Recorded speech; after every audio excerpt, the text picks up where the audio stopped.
Federal agents in Spokane raided several medical marijuana dispensaries today, enforcing federal law that makes selling or possessing marijuana illegal. But for some families, that drug is a godsend in treating a variety of diseases. 2-year-old Cash Hyde was diagnosed last year with a stage 4 brain tumor. He nearly died more times than his family can count and was miserable from the high-dose chemo coursing through his tiny body until his dad turned to a controversial place and gave cannabis to his young son. KXLY4's Melissa Luck is here, been working on this story. Yeah, controversial, Robin, is an understatement. Medical marijuana is a political football both here in Washington and in Cashy's home state of Montana. But his father said to me, when your child is dying of cancer, you'll do anything you can to help. His choice defied doctors, but he says saved Cashy's life. June 21st, 2008 is a day Mike and Callie Hyde will never forget. He was just a healthy little boy, born there in Missoula. Cash Michael Hyde's very first birthday, a family now complete. They never could have imagined the journey little Cashy's life would take. He was just your average, happy little kid, and then he just started to get sick. It was shortly before Cashy's second birthday when Dad Mike knew something wasn't right. Well, he started being very tired, sleeping a lot, very cranky. He started to throw up. We started taking him to the doctor, and the doctor would tell us that he had mono. For 6 weeks, it was the same diagnosis over and over, but Mike refused to accept what doctors were telling him. He knew, like any parent would, that something was terribly wrong. I was like, it feels like he's dying in my arms. We need to take him somewhere else, you know, and so we took him to the ER, and that's when they did a CAT scan on him, and they found a 4.5 centimeter tumor in his brain. They loaded him up, and they were gone to Salt Lake City within a matter of a couple hours of finding the tumor. At Salt Lake's Primary Children's Hospital came the devastating news. Their little boy was facing incredible odds. Brain surgery revealed a peanut tumor wrapped around Cashy's optic nerve. When we arrived in Salt Lake in May, Cashy was so sick that, I mean, his eye was starting to get pushed out. He was sleeping 16 to 18 hours a day. He was vomiting. He was pretty much as sick as, you know, you can get without being, you know, on your deathbed. Doctors cut into Cashy's brain to remove what they could, only about 10% of the tumor. The Hydes could only hope aggressive treatment could get the rest. 3 rounds of chemo followed by stem cell rescue, then 3 rounds of high-dose chemo after that. A difficult treatment plan for anyone, so imagine what it did to a 2-year-old kid. So the first night of chemo, we did 10 hours worth of seizures down in the ICU. And, you know, the doctors told us then he could have brain damage from these seizures. We don't know where it's going to be in the morning, just going to have to wait and find out. Cashy spent his second birthday in a hospital bed, swollen and sick from the medication intended to save his life. Doctors were uncertain he would make it to his 3rd birthday.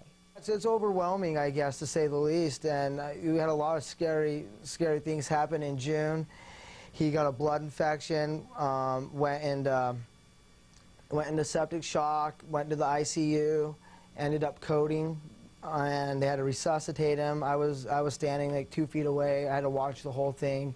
There was a lot of days we were getting told we weren't going to beat it. You know, you're not going to take him home. He is going to die. And those are the days where you really got to really believe. They believed and they prayed. High-dose chemo was killing his cancer, but it was making Cashy sicker than ever. He was taking 120 milligrams a day of 5 different drugs to try to make him comfortable. But that, Mike said, wasn't helping ease Cashy's pain. That's going to help get the tape off. I'm going to hold this, okay? By the end of September, he had gone 40 days without eating. He was vomiting 9 to 10 times a day. He couldn't lift his head off his pillow. He was literally laying there shivering in his bed. And the doctors came in, and I said, is there anything we can do for Cash? The doctors had no answers, so Mike found his own. Relief in the form of a controversial oil, cannabis, illegal for you and I to possess, and something Cashy's doctors wouldn't even discuss. Mike got authorization to give Cashy the oil, and without telling them why, he told the doctors to wean Cashy off the nausea cocktail. Inserted through Cashy's feeding tube, a tiny amount of oil replaced all those drugs. The result, Mike says, was almost immediate. You're watching a kid that hasn't had the will to eat in 4 months, 5 months, actually take a bite of something. He hadn't eaten a thing in 40 days, and it was really incredible just to watch him take a bite of a piece of cheese, you know. It's showing that he wants to live. There you go. Cashy did his last round of high-dose chemo with no anti-nausea drugs. Mike says the doctors told him they were amazed. Mike never told them why. I wanted to tell him, hey, he's on cannabis oil, but I was afraid they would take it away from him. We wanted to tell you about the side effects, the possible dangers of giving medical marijuana to a kid as young as Cashy. But even though it's perfectly legal in Washington and in his home state of Montana, we couldn't get a single doctor to talk to us on camera. That's how we ended up here at the THC clinic in East Spokane. And I see a lot of folks, and they come in from all walks of life and say they receive benefit. Sherry Allen is a nurse practitioner from Oregon. She comes to Spokane every couple of weeks to evaluate medical marijuana patients and sign off on their permits. What I try to do here at this office is create an atmosphere that is truly medical, because I do believe that cannabis is a medical, and we are trying to use it as a medicine. She believes in the power of this drug and its benefit for cancer patients. She signs off sometimes on 50 patients a day. Then I asked her about authorizing marijuana for kids. It is not common, okay? And I'm not going to say whether or not I've authorized for a child. It's a typical answer, as doctors are concerned about federal law and company policies. But Mike Hyde doesn't care about the controversy or about the political battle over this drug. He cares that his son survived and is convinced not only did the cannabis oil make Cashy feel better, it prevented long-term damage to his organs. For Mike, the living proof is in this vibrant 2-year-old boy.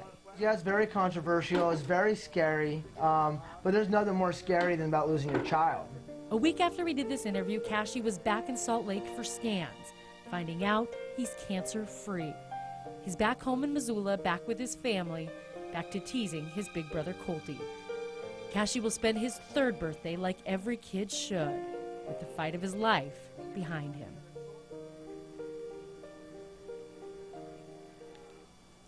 And the state of Montana estimates that of the 28,000 medical marijuana patients in the state, 51 are kids under the age of 18.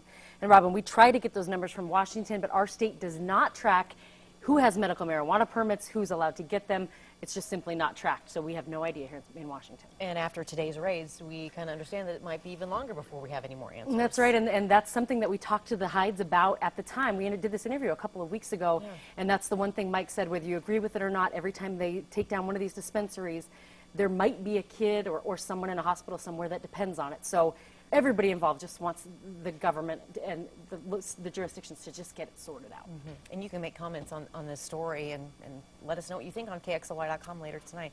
Thanks so much. Well, Cash's family got tremendous support from friends, family, and strangers during his treatment. Now they're paying it forward. The Cash Hyde Foundation raises money and provides things like these reggae runners to children's hospitals.